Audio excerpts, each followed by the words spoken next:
हर गहने में छुपी होती है एक कहानी और हर कहानी को बनाता है खास। श्री राजेश्वरी ज्वेलरी। शादी हो, त्योहार हो, सालगिरह या कोई खास दिन, हमारा विश्वास श्री राजेश्वरी ज्वेलरी।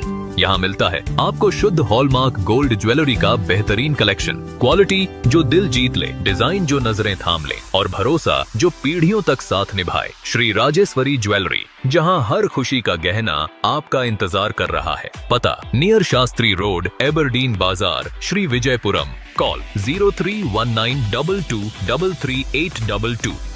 श्री राजेश्वरी ज्वेलरी, आपके सपनों का गहना हर मौके के लिए।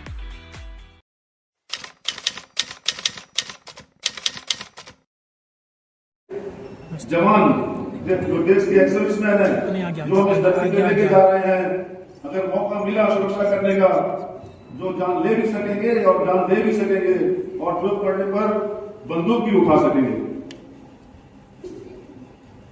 सर, यहाँ बहुत कठिनाइयां थी, रोड नहीं थी, बिजली नहीं थी, पीने का पानी साफ नहीं था, तभी हमारे बुजुर्गों ने हिम्मत नहीं हारी। कैसे कैसे सुरक्षा के साथ साथ अपना जीवन को भी उन्होंने सफल बनाया, ऊंचा किया, अपना रहन सहन बनाया, बच्चों को पढ़ाया, जॉब इनको जॉब मिली, कुछ किसानी करते रहे, सब कुछ ठीक ठाक चलता रहा सर। फिर मैं आपको याद दिलाऊंगा सर, 2004 में बहुत भयंकर सुनामी ने सारा ग्रेट निकोबार तहस कर दिया और लोगों की घर बार सब कुछ तहस करके सब रोड पे आ गए सर। उस समय मनमोहन सिंह जी की सरकार थी, कांग्रेस पार्टी की सरकार थी सर। फिर उन्होंने एक बार सर हमारा हाथ थामा और हमें उस गंदगी से बाहर किया और फिर दोबारा से हमें घर बनाकर दिए, खाने को सामान दिया, पहने को कपड़ा दिया, रोटी कपड़ा और मकान दिया। फिर से दोबारा हमारी जिंदगी स्टार्ट हुई सर। फिर हम अपने एक पैरों पे खड़े हुए, फिर हमें करीबन 8-22 साल हो गए सर। फिर हम अभी सही तरीके से लोग रह रहे हैं, एक्सर्विशन रह रहे हैं, लेकिन बहुत खुश खबर है कि आज की मौजूदा सरकार जो है ग्रेट निकोबार में एक बड़ा प्रोजेक्ट लेके आ रही है, जिससे हमारा देश की तरक्की होगी, जीडीपी बढ़ेगा। हमें बहुत खुशी है सर। लेकिन एक चीज का दुख है सर कि जो जमीन हमें इंदिरा गांधी जी ने दी थी, क्या हम उस जमीनों को छोड़ना पड़ेगा? अगर छोड़ना पड़ेगा तो क्या हमें सही दाम मिलेगा? सही दाम मिलेगा और हम क्या किसानी से पीछे हट जाएंगे? सब इंदिरा गांधी जी हमें किसान बनाकर लेके आई थी और हम किसान बनना ही चाहते हैं सर। हमें किसान ही रहना है। अगर हमारे पास जमीन होगी तभी हम अपना पसीना उस पर बहाएंगे और किसानी करेंगे और अपना बच्चों का पालन पोषण ठीक ढंग से हो पाएगा। जय जवान जो जय किसान का नारा भी पूरा होगा सर उस दिन, जिस दिन हमें जमीनों के बदले जमीन भी मिल जाएगी।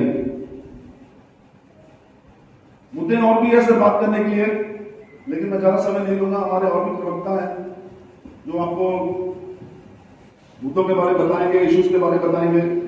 बस मेरी यही गुजारिश रहेगी सर कि हमें वंचित ना किया जाए जमीनों से। आप पार्लियामेंट में इसके ऊपर जरूर सर बात करिए कि हमें जमीनों के बदले जमीन मिल जाए सर। हमें कुछ नहीं चाहिए सर। बस हम दोबारा से अपने घर बार और जानवर रखना, सब्जी उगाना, ये हमारा वो है सर, किसानी। तो हम किसानी होना नहीं चाहते सर। बस इतना बोलते ही सर मैं अपना वक्त समाप्त करता हूं। फिर से एक बार सर बहुत बहुत शुक्रिया, आप यहाँ पर आए, दिल से आनंद करता हूं सर। और मैं चाहूंगा सर अगर आप देश के प्रधानमंत्री बने तो फिर एक बार यहाँ पे आइएगा। जय हिंद, जय भारत। बहुत बहुत धन्यवाद सर। सही कहा है हमारे गगन भैया ने कि हम जो उल्लास से यहाँ पर आए थे, आज वो उल्लास और वो खुशी हमारे लिए एक प्रश्न चिन्ह बना हुआ है। और इसको ही यहाँ की जो दशा है भौगोलिक हो चाहे लोगों की परिस्थिति को अवगत करने के लिए कराने के लिए मैं श्री ग्रेगोरी तिर्की को मंच में आमंत्रित करती हूँ कि वे आए और यहाँ की परिस्थिति और यहाँ का हालात के बारे में संक्षिप्त विवरण दें।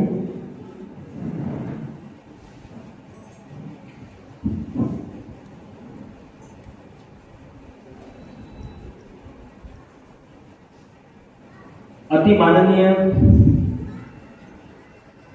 हमारे भावी नेता और देश के होने वाले बनने वाले नए प्रधानमंत्री की रूपरेखा हम उन्हीं प्रधानमंत्री के रूप में देखते हैं।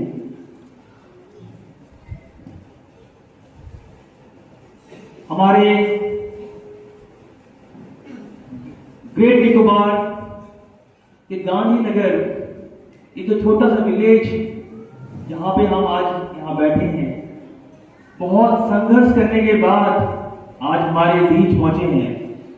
माननीय श्री राहुल जी मंच पर आसे अन्य अतिथिगण का मैं तहे दिल से स्वागत करता हूं और यहाँ पे उपस्थित हमारे सभी गणमान्य यहाँ के जो भूतपूर्व सैनिक हैं, उनके अर्धांगिनी हैं, उनके बच्चे हैं, उनका भी मैं स्वागत करता हूं। आज यह बड़े सौभाग्य का दिन है कि हमारे बीच इतने बड़े हस्ती हमारे बीच हैं। आज जो भी हमें पहचान मिला है, ये पहचान उनकी दादी जी माननीय इंदिरा गांधी जी के द्वारा ही मिला है। आज हम जहां जी रहे हैं, अमन की सांस ले रहे हैं और जो खुशी भरा जीवन हम व्यतीत कर रहे हैं, वो उनकी देन है। मैं उनका तहे दिल से धन्यवाद करता हूं कि उन्होंने हमें यह मौका दिया, हमारे पिताजी को और अन्य सेटलर्स जो भाई पिताजी और जो दादाजी लोग यहाँ पर आए और ये जो उजाड़ आइलैंड था जहां कोई लोग रहते नहीं थे, इसे आबाद किया और आज जब ये आबाद हो गया तो यहाँ पे हमें सुनने को मिला ग्रेट निकोबार GNI प्रोजेक्ट। सुनकर हमें बहुत अच्छा लगा कि यहाँ बहुत बड़ा डेवलपमेंट होने वाला है। हमारे पूर्व प्रधानमंत्री श्रीमती इंदिरा गांधी का भी ये सपना रहा था, ये फ्री पोर्ट यहाँ पे बनना है, लेकिन कुछ कारणों से वो नहीं बन पाया और आज जब ये बनने का सपना पूरे होने वाला जैसा लग रहा था, तो हमें बड़ी खुशी थी कि यहाँ पे बहुत कुछ होगा, फ्री पोर्ट बनेगा। लेकिन बड़े दुख के साथ और बड़े दर्द के साथ कहना पड़ रहा है कि जो हमारा पिताजी को दिया हुआ गिफ्ट, जो माननीय हमारे भूतपूर्व प्रधानमंत्री जी ने हमें गिफ्ट के तौर पर हमारे पिताजी लोगों को जो जमीन दिया गया था, उसे वो छीन कर यहाँ पे अगर बजट लाती है और हमें किसान से और हमारे जमीन से बेघर करते हैं, हमें जमीन से अगर हमारा जमीन और हमारा जो रोजी रोटी का जो व्यवसाय है, किसानी है, अगर छीन जाता है, तो हमारे भाई, हमारे बहन, हमारे माता, हमारे पिता और हमारे बच्चों का भविष्य क्या होगा। यह जो प्रोजेक्ट है, मैं इसके बारे में कुछ बातें बताना चाहूंगा सर। देखने में बहुत सुंदर दिखता है सर, लेकिन ये बहुत ही दर्द से भरा हुआ ये प्रोजेक्ट है सर। यहां पे सर एक इंटरनेशनल एयरपोर्ट बनने वाला है सर। यहां पे सर एक पावर प्लांट बनेगा सर। यहाँ पे सर एक ट्रांसशिपमेंट पोर्ट बनेगा सर, और ये जो ग्रेट निकोबार है सर, यहाँ पे एक टाउनशिप बनेगा सर। ये सारा का सारा जितना भी डेवलपमेंट एक्टिविटी है सर, ये सारे हमारे जो सेटलर्स भाई हैं, जहां पे हम आज अपना जीविका अर्जन कर रहे हैं सर, उसी एरिया में बनाया जा रहा है सर।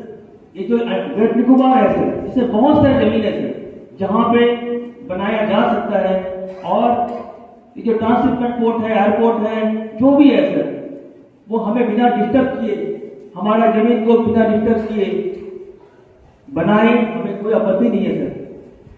50 साल का सर हमारा जो मेहनत सर, 50 साल हमने इस आइलैंड को दिया सर। बहुत लोगों ने अपनी जान की आहुति दे दी सर इस आइलैंड को बचाने के लिए सर। और सबसे बड़ा दुख तो ये है कि सर जो जमीन जहां पे एयरपोर्ट बन रही है सर, वो सबमर्ज है सर। और जब प्रशासन सुनामी आया था सर, तब सर हमारे जितने भी आर्म फोर्स से रिटायर्ड हमारे फौजी लोग हैं सर, ज्यादा पढ़े लिखे नहीं है सर, उनको ये बोला गया था सर कि आप सबों को कंपनसेशन दिया जा रहा है, आप इस डॉक्यूमेंट में, इस दस्तावेज पर साइन करिए, आपको इसका मुआवजा मिलेगा सर। और सर वो जमीन सर कुछ साल तक सर रिकॉर्ड में सर हमारे नाम पर सर जनवरी के महीने में सर एक नोटिफिकेशन हुआ सर, उस नोटिफिकेशन में भी सर हमारे अधिकारियों का नाम था सर। लेकिन आज सर वो जमीन, उनका कहना है कि ये सरेंडर जमीन है, ये जमीन सरकार की हो चुकी है। मैं ये पूछना चाहता हूं सर कि सर जब हमारी जमीन में जो सुनामी आई थी, जो पेड़ पौधे थी सर, उसका नुकसान हुआ था और उसके बदले में कंपनसेशन दिया गया था, उस समय हमें क्यों नहीं बताया गया? और सर इतने सालों तक जमीन हमारे नाम में थी सर। पूरे देश में सर कहीं भी सुनामी या अन्य प्राकृतिक आपदा आती है सर, तो उस समय सर किसी का जमीन नहीं दिया जाता सर, किसी का घर जल जाता है तो उसका घर नहीं दिया जाता सर। अगर किसी का खेत में बाढ़ आता है या सर किसी भी तरीके से सर उनका जमीन में कुछ भी नुकसान होता है सर, तो उनका जमीन नहीं दिया जाता सर। लेकिन यहाँ पे सर कंपनसेशन के नाम में सर हमारे सभी किसानों का जमीन सर वो ले लिए सर। आप कह रहे हैं कि आपका जमीन सरेंडर हो चुका है, आप इसके मालिक नहीं है। और सर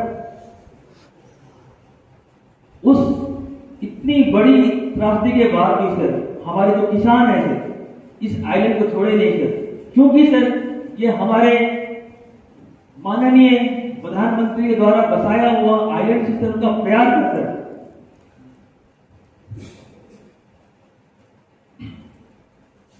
सर कहते हुए सर इमोशनल हो जाता हूं सर, क्योंकि सर हमारे इस आइलैंड में जो हम आए थे सर, कई बार सर ऐसा हुआ सर यहाँ पे चावल नहीं, दाल नहीं,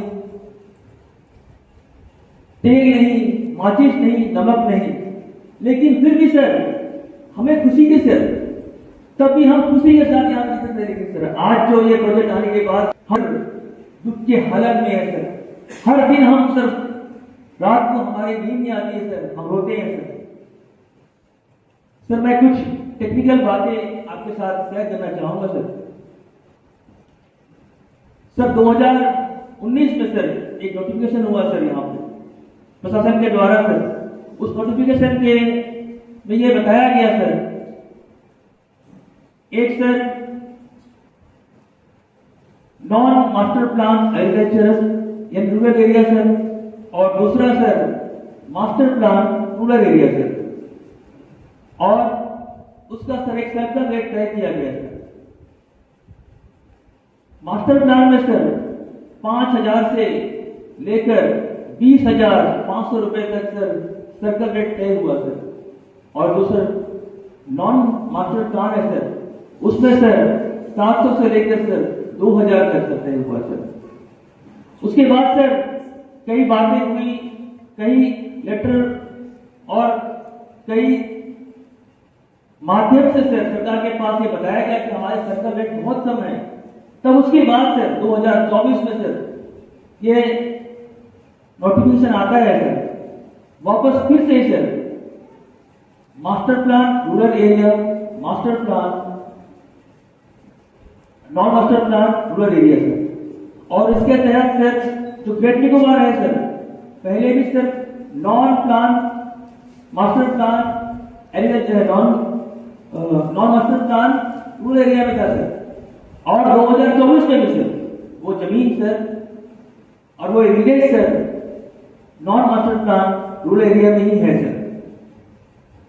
सरकार सर बहुत ही तरीके से सर, प्रशासन बहुत तरीके से सर हमारे साथ जो सर चाणक्य की नीति के तहत दिमाग की तरह सर हमारे साथ खेल किया सर।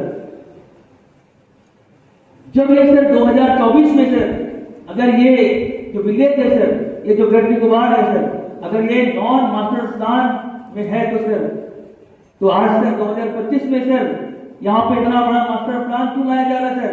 इतना जो प्रोजेक्ट है सर वो मात्र सर जीएनए प्रोजेक्ट के नाम पे सर छोटा सा दिखा कर सर इतना बड़ा प्रोजेक्ट आ रहा है सर।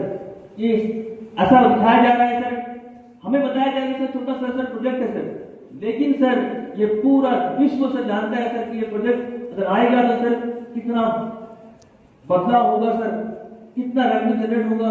बता रहे हैं सर 3 लाख TUV सर प्रत्येक वर्ष सर जनरेट होगा सर। और सर हमारा जो सर्कल रेट है सर वही के वही है सर, 2000 में वही था सर और आज भी वही है सर। इतना सा मार्केट इंप्रेशन हुआ सर, लेकिन सर कोई बदलाव नहीं हुआ सर। और हमारे सेटलर्स है सर, हमारे जो सेटलर्स है सर जमीन से सर प्यार करते हैं सर, उनका लगाव था सर, इसीलिए किसी ने अपना जमीन सर बेचा नहीं सर। इसलिए सर आज जो ये जो सर्कल रेट है सर आज वहीं से वही है सर। मैं सर चाहूंगा सर अगर इतना बड़ा प्रोजेक्ट यहाँ पे आती है तो सबसे पहले इसे मास्टर प्लान रूरल एरिया में लाना जाना चाहिए सर, ताकि जो जमीन का जो मुआवजा है सर वो सही लोगों को मिल सके सर। पर मैं सर ये भी कहना चाहूंगा, हम सभी यहाँ पे उपस्थित जितने भी हमारे किसान हैं, सेटलर्स हैं, ये चाहते हैं कि हमारा जमीन के बदले जमीन मिले सर।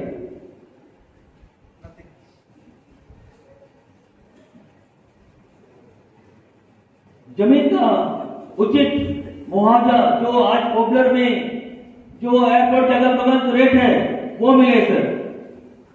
जो प्रभावित परिवार है सर उन्हें और उनके जो जनरेशन है सर उन्हें सरकारी नौकरी में सर एक ऐसा विंडो ओपन हो सर जहां पे उन्हें रिजर्वेशन मिले।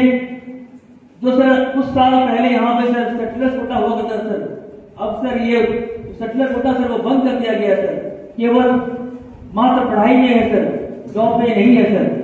मैं सर हमारे बीच यहाँ पे आसिफ हमारे भावी नेता और हमारे सर आने वाले प्रधानमंत्री साहब हमारे विराजमान है, मैं चाहूंगा सर कि हमारे बातों को सर ध्यान दे सर और हमारी जो आवाज है सर हमारी आवाज बनकर सर पार्लियामेंट में रखे सर और पूरे जोर के साथ सर हम पूरे ग्रेट निकोबार वासी आपके साथ है सर। और मैं शुभकामना देना चाहूंगा सर कि आप जल्द से जल्द प्रधानमंत्री बने सर और पूरे देश का उत्थान करें सर। और एक बात मैं जोड़ना चाहूंगा सर, जैसे सर ये इस ग्रेट निकोबार के लिए पूरा अंडमान की है सर, जो सर जॉब की सर बातें हैं सर आज सर 25 साल तक ही है सर और हम सर यहाँ पे इतने रिमोट में रहते हैं सर, जो एज सर 25 साल निर्धारित किया गया है सर बहुत कम है सर। हमारे बच्चे सर इतने दूर दराज में रहते हैं सर, हम चाहते हैं कि सर इसका जो एज लिमिट है सर वो बढ़े और जो ग्रेट निकोबार है सर इनको एक ओबीसी का दर्जा नहीं तो सर कम से कम सेटलर्स का जो दर्जा जो पहले हुआ करता था सर, जो हमारे दादी जी ने हमें दिया है सर वो कम से कम बरकरार रहे सर और हमें वो दर्जा मिले ताकि हमारे बच्चे हमेशा किसी के सामने सर गिरना ना पड़े सर। और तो ये बच्चे हैं सर, यहाँ पे अच्छे स्कूल नहीं है, बहुत दूर दराज है सर। तो मैं चाहूंगा सर यहाँ का डेवलपमेंट हो और अच्छे अच्छे यहाँ पे स्कूल बने। हम सर ये प्रोजेक्ट के खिलाफ इतना भी नहीं है सर, लेकिन हम चाहते हैं कि सर जो आपके दादी जी का जो सपना है सर वो बरकरार रहे सर। और जो किसान हम किसानी करते हैं सर, हमारे भी बहुत लोग हैं सर जो पढ़े लिखे नहीं है सर, केवल किसान जानते हैं, किसानी आता है सर। अगर सर पैसा मिलेगा सर वो कैसे जिएंगे सर। तो सर मैं ये सारे बातें हैं सर, बाकी जो बातें हैं सर मैं एक चिट्ठी के माध्यम से मैं बना दिया हूँ सर। मैं ऑलरेडी सर प्रधानमंत्री के कार्यालय भेज चुका हूँ, डिफेंस मिनिस्टर में भेज चुका हूँ, प्रेसिडेंट ऑफ इंडिया के पास भेज चुका हूँ सर, कोई कार्रवाई नहीं हो रहा सर। पीएम नहीं मिला सर। पीएम जो पीएम ग्रीवेंसेस है वहां में भी सर कई बार हमारे यहाँ के बच्चे लोग जो थोड़े पढ़े लिखे हैं, जो थोड़े जानकार है सर, वो उसमें कुछ अपना डालते हैं समस्या सर, उसका भी सर समाधान नहीं होता है सर। तो मैं चाहूंगा सर कि हमारी पूरी जनता की सर आवाज बनकर पार्लियामेंट में सर जोर शोर से हमारी बातों को रखे सर, और हमें सर न्याय दिलाए, और हमें जो आपका दादी के दिया गया जो सम्मान था सर वापस दिलवाइएगा सर। जय हिंद, जय भारत। रोहित जी, आपने हमारे यहाँ की परिस्थिति सही है कि आज हम इसके साथ साथ हमें जब ये प्रोजेक्ट आने की बात की तो कह रहे थे कि सबों को जो है रोजगार मिले, अच्छी शिक्षा की आवश्यकता, क्वालिटी एजुकेशन की जरूरत है, जिसके लिए हम असमर्थ हैं। यहाँ केवल 12वीं तक की एग्जाम है, और आज की जो परिस्थिति ऐसी बनी हुई है कि कंप्यूटर सीखना भी चाहे कोई 12वीं कक्षा पास करके कंप्यूटर कक्षा पढ़ रही है, यहाँ एक कंप्यूटर सीखने के लिए भी कोई सुविधा नहीं है।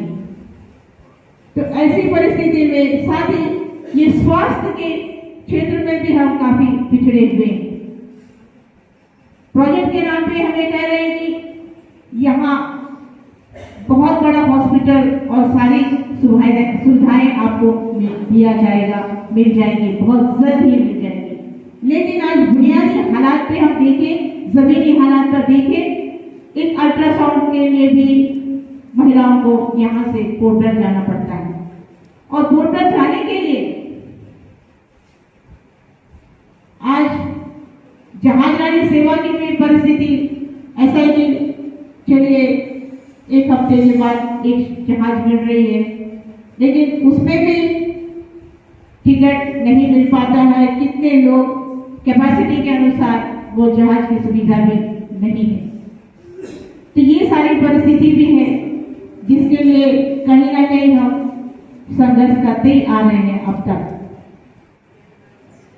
तो आज ये खुशी की बात है कि हमारे लिए हमारी आवाज बनने के लिए आप हमारे बीच आए हैं। मैं सहृदय आपको सारी समुदाय की ओर से पुनः धन्यवाद करती हूँ। साथ ही मंच में आपको आमंत्रित करती हूँ कि हमारे यहाँ उपस्थित जितने भी लोग हैं उनको संबोधित कीजिए।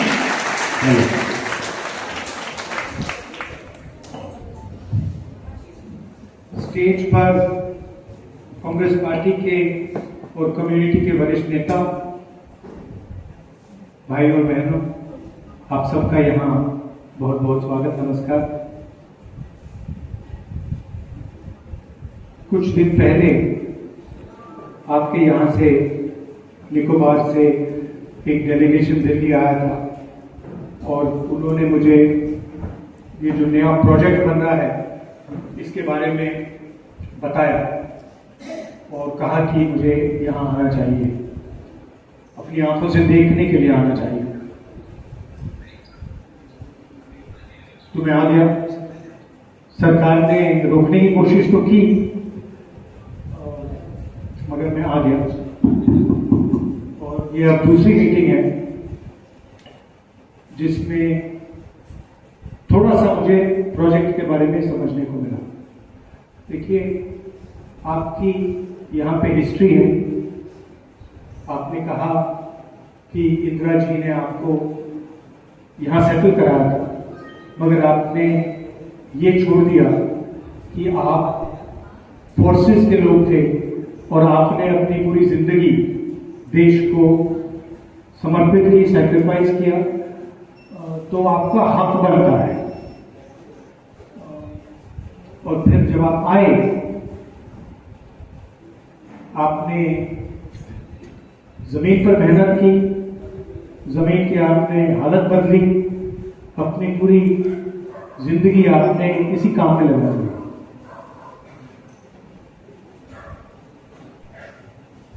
विकास का मतलब ये नहीं होता है कि आप लोगों का हक, उनकी जमीन छीन लें। विकास का मतलब होता है कि सब लोगों को, चाहे वो प्रोजेक्ट हो, चाहे वो देश में विकास हो, सब लोगों को विकास का फायदा दें। यहां मुझे लग रहा है आपकी बात सुनकर कि यहां पर आप लोगों का इस प्रोजेक्ट से फायदा नहीं होने वाला है। आपकी जमीन ली जा रही है,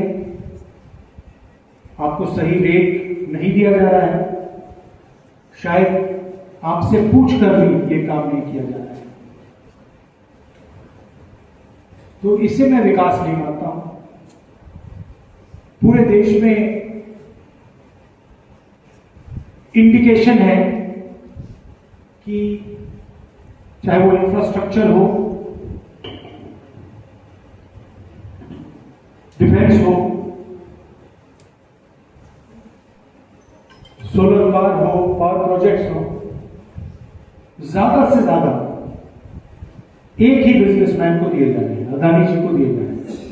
और मुझे लगता है, शायद मैं गलत हूं, मगर मुझे लगता है कि ये पूरी की पूरी प्लानिंग, जो पोर्ट की प्लानिंग हो रही है, जो आपकी जमीन दी जा रही है, जो टाउनशिप बन रही है, मुझे लगता है कि ये भी अंत में उसी व्यक्ति की मदद करने का काम है। मुझे लगता है, अब देखेंगे आने वाले समय में क्या होता है। आपने कहा कि मुझे आपकी मदद करनी चाहिए, मैं बिल्कुल तैयार हूं मदद करने के लिए। और देश के लोगों को मालूम नहीं है कि यहां हो क्या रहा है। यहाँ की जो इकोलॉजिकल सेंसिटिविटी है, यहाँ के जो नेचुरल रिसोर्सेज हैं, यहाँ का जो टूरिज्म पोटेंशियल है, शायद देश के लोगों को मालूम नहीं। और यहाँ की जो हिस्ट्री है, और खासतौर की जो सेटलर्स की हिस्ट्री है, कि आप डिफेंस फोर्सेस के लोग हो और आपके साथ अन्याय किया जा रहा है, ये शायद देश के लोगों को मालूम नहीं। पार्लियामेंट में भाषण देना, स्टेटमेंट देना, आपकी बात रखना, वो तो काफी आसान चीज है, मैं कर लूंगा अगर आप चाहते हैं। आपने कहा कि आप एक नोट तैयार करोगे, अगर आप नोट तैयार कर देंगे आपके जो प्रोजेक्ट्स के बारे में, आपकी क्या कंप्लेंट्स हैं, क्या शिकायतें हैं और जनरल विकास की बातें, तो मैं पार्लियामेंट हाउस में बहुत आसानी से रख दूंगा।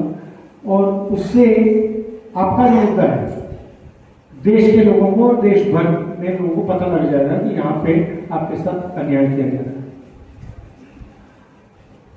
मेरी सोच है कि यहाँ पे निकोबार में, अंडमान्स में बहुत पोटेंशियल है, टूरिज्म का पोटेंशियल है, अलग अलग चीजों का पोटेंशियल है, मगर जो भी यहां हो उसका फायदा जो लोग यहां रहते हैं, लोकल कम्युनिटी का फायदा उसमें होना चाहिए। अगर लोकल कम्युनिटी का आपका नुकसान हो रहा है तो मेरे मुताबिक वो चीज आगे नहीं बढ़नी चाहिए, मेरी थिंकिंग है। अभी मैं जाके प्रोजेक्ट एरिया में अपनी आंखों से देखूंगा, क्योंकि डायरेक्टली देखने से दूसरी बात होती है, लोगों से सुनने में कम मतलब समझ आती है, मगर आंखों से जब दिखता है तो बिल्कुल क्लैरिटी आ जाती है। तो इस मीटिंग के बाद मैं प्रोजेक्ट एरिया में जाके थोड़ा सा देखूंगा, इसका स्केल क्या है, साइज क्या है और किस प्रकार से ये किया जा रहा है। आपको घबराने की कोई जरूरत नहीं है। मैं जानता हूं आप लोग टेंशन में हो, आप सोच रहे हो कि पता नहीं क्या होगा, आपकी जमीन छीन ली जाएगी, आपका नुकसान होगा। आप अकेले नहीं हैं, हम सब आपके साथ हैं और पूरा दम हम लगाएंगे,